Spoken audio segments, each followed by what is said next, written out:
All right, I'm happy to get started. Thank you all for joining today on the VisualDx Plus DermExpert Learn What's New Wednesday webinar. My name is Audra Huber, and I am the Clinical Account Director for the Midwest. Appreciate you joining today. I'm going to share with you just a little background on VisualDx if you're not familiar, then get into the tool itself so you can learn more about what we do. And talk about what's new within the product, as well as some other features and functions that not everyone knows about. I'll definitely leave about 5 minutes at the end for questions. And also, after the webinar today, if there's any questions, concerns, needs, feedback, please feel free to shoot me an email. My email is currently up on the screen, and I'll have that up there later on a later slide for you to see again. So thank you all again for joining. So just a real brief history introduction on VisualDx. We are a 20-year-old health informatics company created by two dermatologists. And our mission is to really help clinicians improve medical decision-making through the visualization of medicine. We do this by offering over 45,000 images of disease within VisualDx, as well as diagrams called sympticons, they're symptom icons, as well as meticons. So a lot of great imagery, also a lot of radiography images within VisualDx as well. So I'm going to actually flip my slide here. One of the big topics that a lot of health systems, medical schools are currently reaching out to us on is our diversity, equity, and inclusion mission and our skin of color content. So VisualDx, actually, we are probably the #1 resource out there for as far as skin of color representation within imagery. So if you can see my slide here, you might have to tilt your head a little bit to read the words on the bottom, but there's some reputable textbooks that were looked at and examined in this study. This was released actually last year in June, where this independent study saw that, textbooks such as Bologna, Andrews, Fitzpatrick's, they had a pretty healthy representation of skin of color. However, we surpassed that with 28.5% of our imagery being of skin types 4, 5, and 6. So with that being said, like I mentioned, we're highly sought after by medical schools to increase this type of content and learning in the curriculum, as well as hospitals and health systems, so the clinicians can better diagnose patients of skin of color. So I'm going to hop on over to my tool, to my mobile device, to VisualDx on my phone, so I can kind of show you how all of this works and how you can build a differential within VisualDx, basically based on skin of color, as well as any other chief complaint.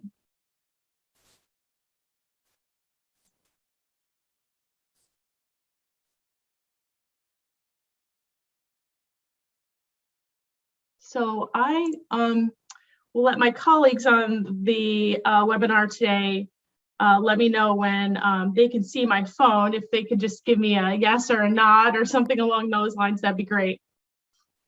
Are you able to see my phone? Yes, we're good. Great, thank you. So this is VisualDx on an Apple device. We've got this new dermatology skin of color button, if you could see that here.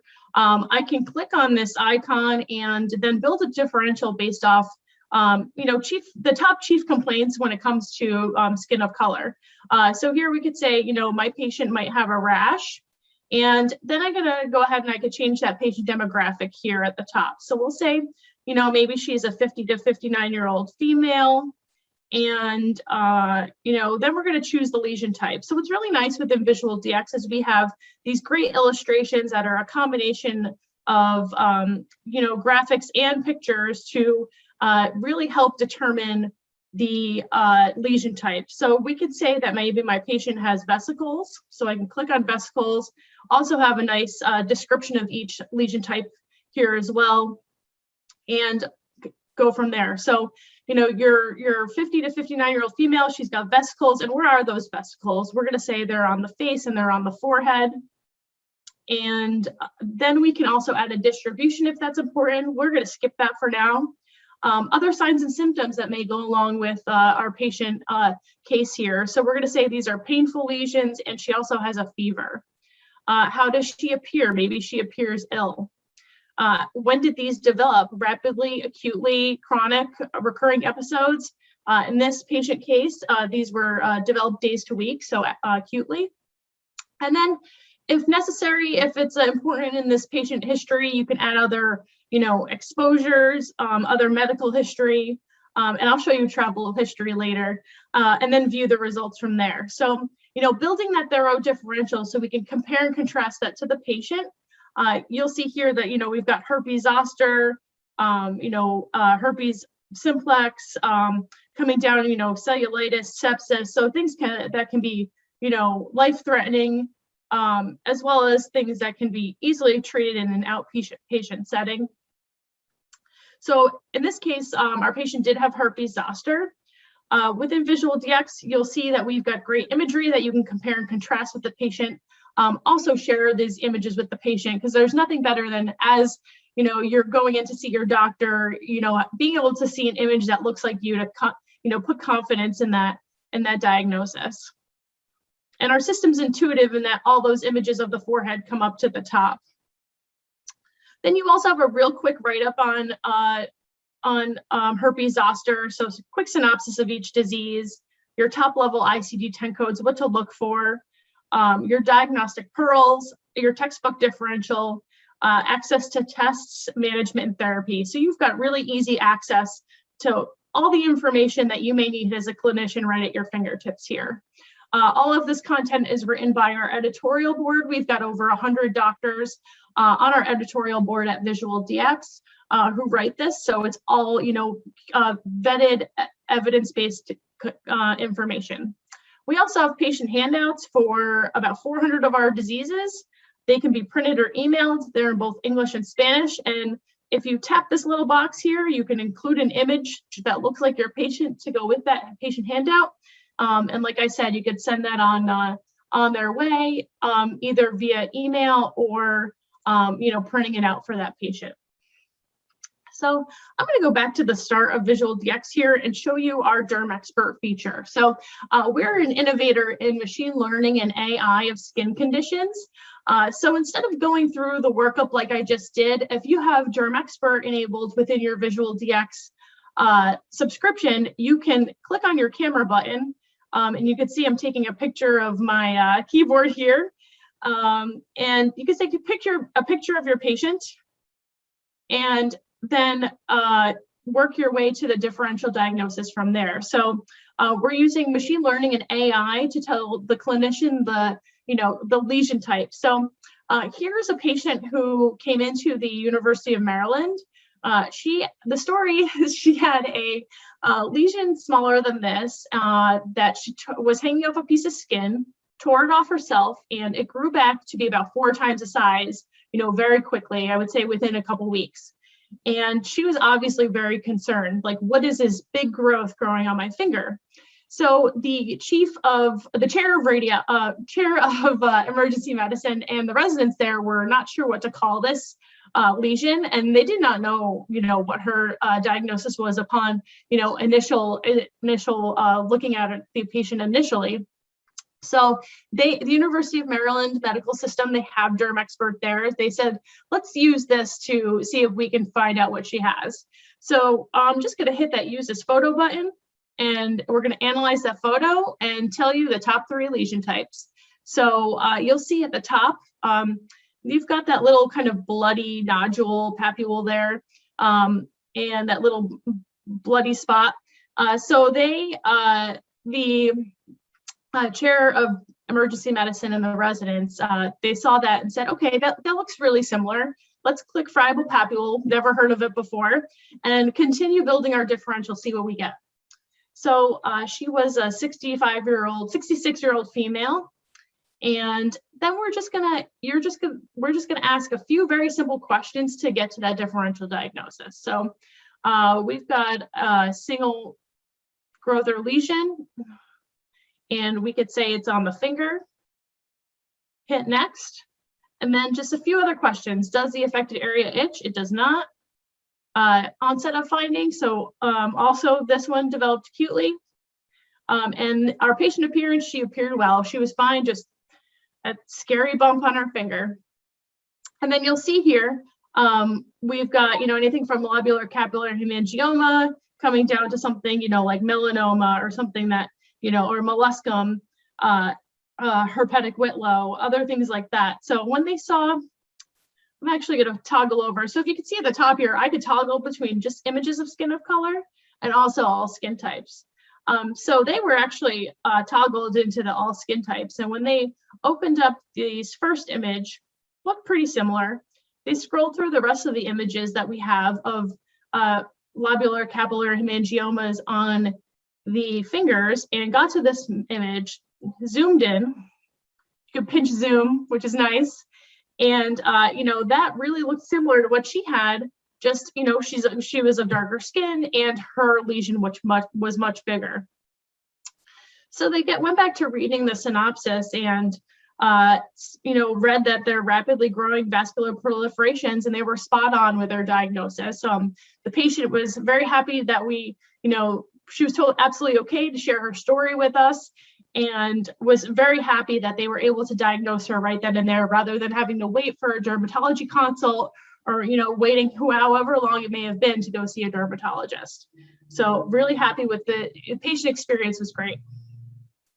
I'm actually going to move on over to my desktop again to share more information on VisualDx.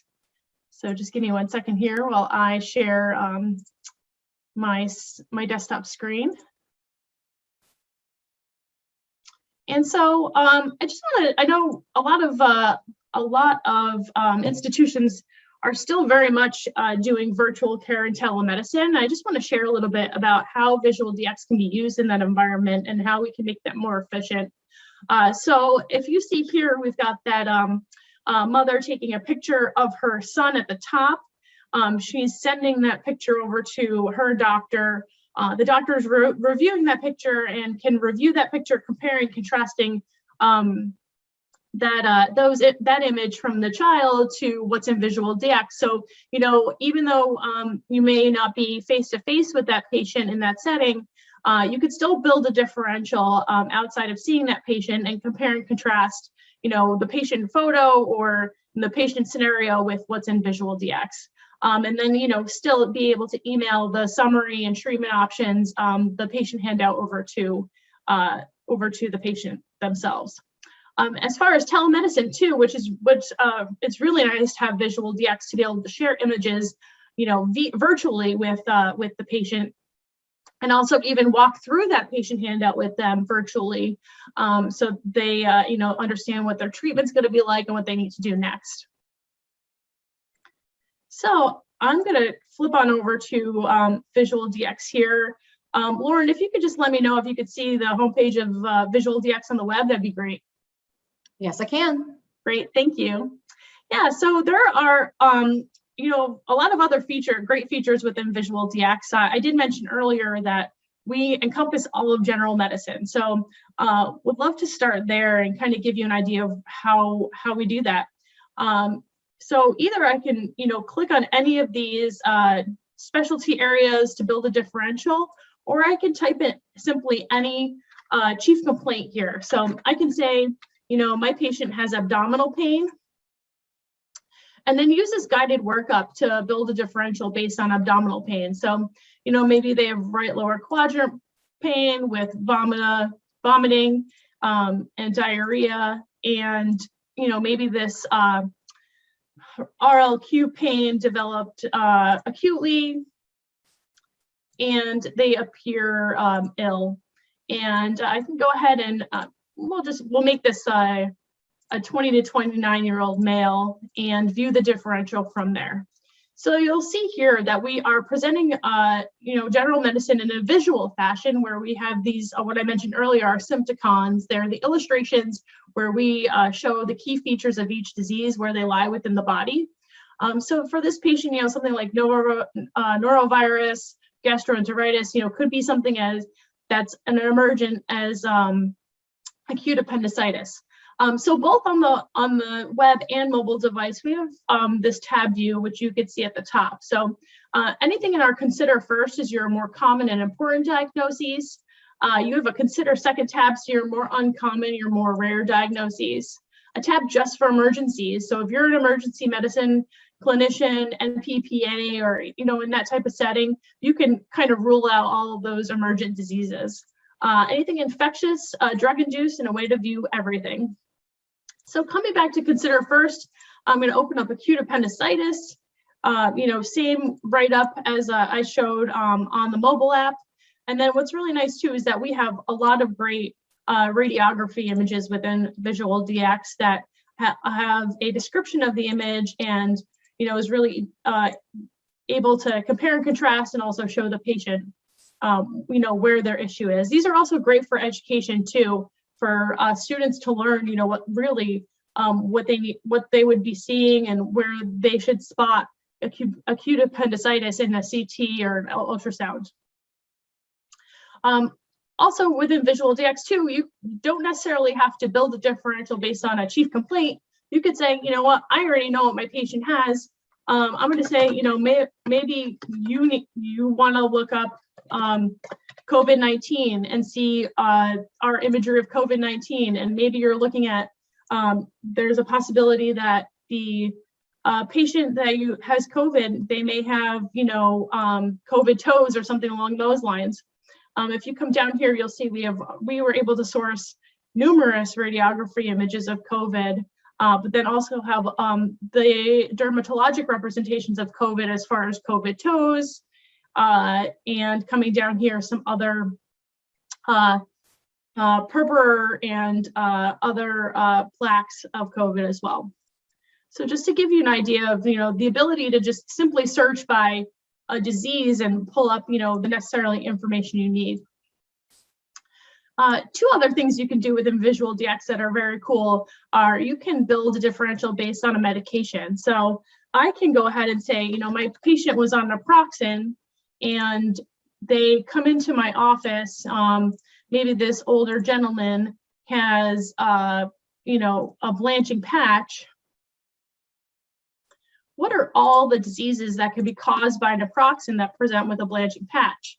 If you see here at the top, our system's intuitive, our drug-induced tab will be opened. And then, it could be something like, a drug eruption, or, or it could be something that's like something like dermatitis. So here you'll see there are 17, if you see this little pill icon at the bottom, there are 17 citations in PubMed that naproxen causes a fixed drug eruption. And if I were to open up the fixed drug eruption content, you'll see that there's drug reaction data. So for any disease in VisualDx that could be caused by a medication, you'll see a list of drug reaction data alphabetically listed. You can also sort those by citation. So something like NSAIDs you'll see is at the top here with 70 citations. Naproxen has a 17. So all of this information is combed by our medical librarians, in-house medical librarians. We've got 7 on staff who are constantly looking through the literature to make sure that this information is up to date and evidence-based. Also going to show you another very cool feature of VisualDx, which is being able to search and build a differential based on travel. So if you're a patient, people are now traveling a lot now, making up for last year for sure. So say we have a patient who just came back from the Bahamas and maybe he has fever and joint pain. You can type anything into this additional findings search bar here. And so what's everything endemic to the Bahamas that presents with fever and joint pain? And you'll see our infectious tab is the one that pops up here. So is it dengue, chikungunya, could be Hep A. If we come down here, Zika, which was quite prevalent in the mid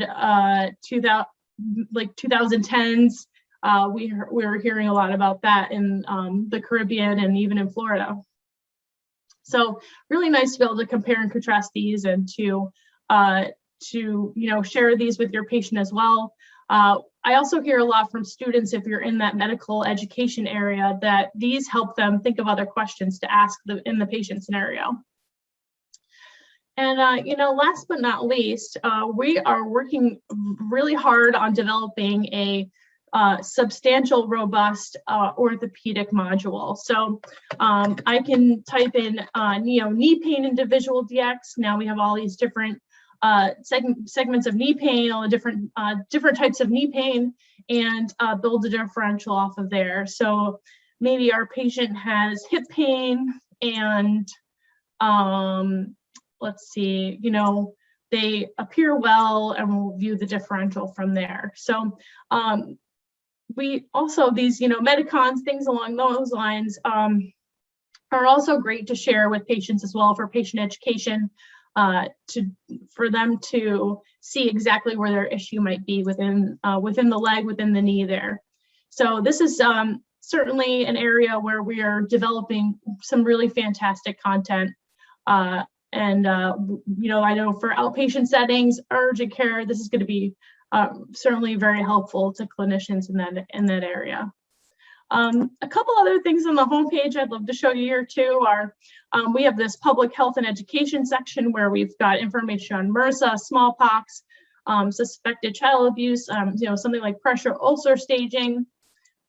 So all of that's available within VisualDx. And if you're at an institution that has a license of VisualDx, you can just click on this Get the Mobile app here.